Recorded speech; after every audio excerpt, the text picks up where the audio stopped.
Today's tip of the day for comic book creators, for crowdfunders, for anyone that wants to leverage the power of crowdfunding to bring their dream projects to life is to always play the crowdfunding game on the right difficulty level. Now, you might be thinking, like, crowdfunding game? This isn't a game. This is real life, Tyler. This is serious, serious stuff. But I've often found that it actually helps to think of your launches as games, right? There's a lot of things that launching on Kickstarter have in common with games. There are a limited number of rule set. There are strategies. There are tactics. It can be a lot of fun. It can also be devastating. I've got a 7-year-old at home, and if you don't think it is devastating when your dad beats you at Sorry, you obviously don't have a 7-year-old at home, because it can send him into a tailspin. But I've found that when you treat your crowdfunding launches as if they're a game and take the approach that I got to make sure that I'm playing the right game for where I'm at right now in my career and with the project that I'm bringing to the table and the audience that I currently have, that's the best way to make sure that you're going to have a successful outcome from that game. A few things to just keep in mind is that, first, your funding goal should not be what you think of is the absolute finish line, but rather treat your funding goals like your first big campaign milestone. We see a lot of creators that launch and they know that they're trying to fund within the first couple of minutes or hours or days of their launch. When they do that, they kind of know that the funding goal that they're asking for isn't the max that they could possibly do, or even everything that they know they need to have in order to do everything that they dreamed of doing. Usually they treat it as the first big campaign milestone. And I think that's an approach to take. And the reason for that, especially when we're talking about crowdfunding on the Kickstarter platform, which is the market leader, Kickstarter's an all or nothing platform. If you don't hit your goal, you get nothing but the lessons learned from launching. Now, that's not nothing. And many creators have launched projects on Kickstarter, not hit the goal, but learned something from it that would go on to mean that they would be more successful down the line. What you're trying to do here is actually move the needle forward and to get funded so that you can get some funding to come in and start putting that towards your project. That means your target needs to be achievable with the audience that you can realistically activate. We talked in a previous tip about how the crowd always needs to come before the funding. And part of setting a game or playing a game that you can win is by making sure that whatever goal you ask for, it's in alignment with where you're at in your creative career. The other thing to keep in mind is that comparison to what other projects are doing on Kickstarter can be a trap. It's very easy to look around on the Kickstarter platform and you can find some projects that maybe don't look as good as yours, or maybe don't have as famous an artist as the one that you're using, or their covers aren't as good, or the genre that they're in isn't as big a genre, or you don't particularly think that they're hook is great, but you see that they actually have a big following and they're getting a lot of support on Kickstarter. And you might just assume, well, if they can do this, then obviously my superior project is going to do much, much better. When in reality, on Kickstarter, you're only sort of seeing the tip of the iceberg. You don't know the audience building efforts that creator has been undergoing. You're not entirely certain about what their track record of success and delivering and being able to work as a professional has been over the years. And so just seeing other projects that look similar to yours and using that as a justification for what you should ask for definitely is not the best way to go about it.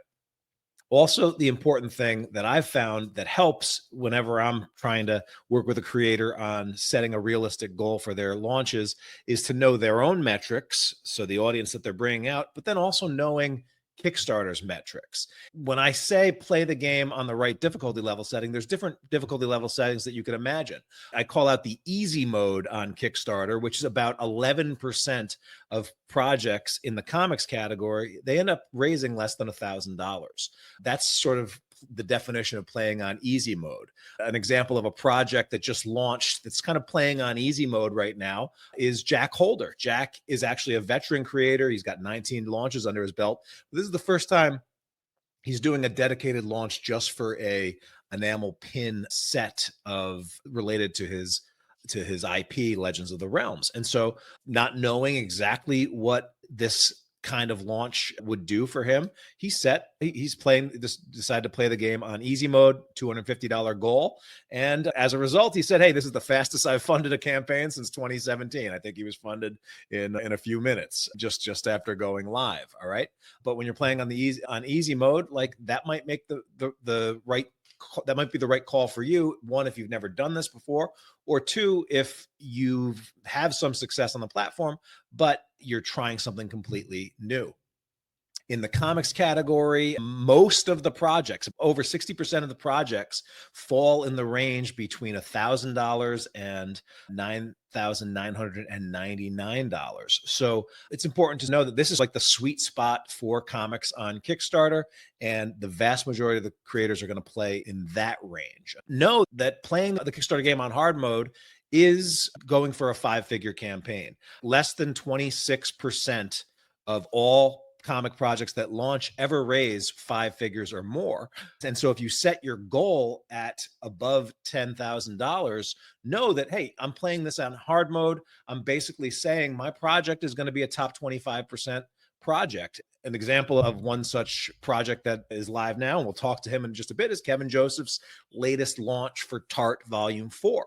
Kevin set a $13,500 goal. Kevin's basically saying, yep, you know what, I'm playing this game on what I know to be harder difficulty level settings so that I can bring a glorious collection together. But as we'll find with his 19 projects under his belt, Kevin's earned the right to play this game on hard mode. He has a lot of backers that have already been delighted with the stuff that he's delivered. And he has campaigns that have raised more than his project goal in the past. So that's something that can give him confidence in order to go out there and play the game on hard mode. And then the very hard mode, most comic projects, like only about 12% of comic projects ever raise more than $20,000. An example of a hard mode project that was in that range was the latest Sync City of Killers launch that wrapped up. And I just got notice these books will be coming along very shortly. They should be hitting the US by the end of the month. A lot of times projects that raise over $20,000 usually are for bigger collections, maybe hardcovers. They might involve other like specialized merch. We did a plushies along with this one to help us hit over 30K in funding.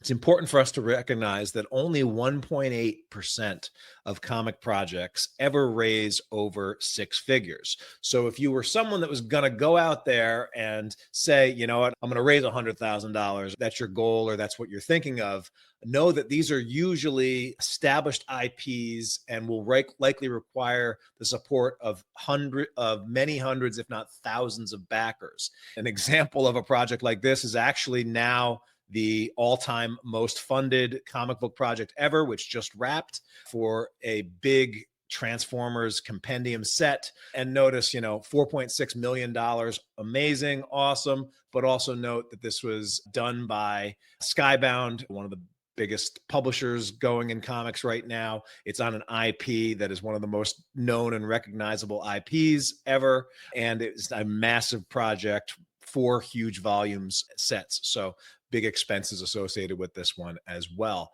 Even though they ended up raising $4.6 million, they actually did not ask anywhere near that. Went for a $40,000 goal. They weren't even playing the game on expert level. They were playing it on very hard.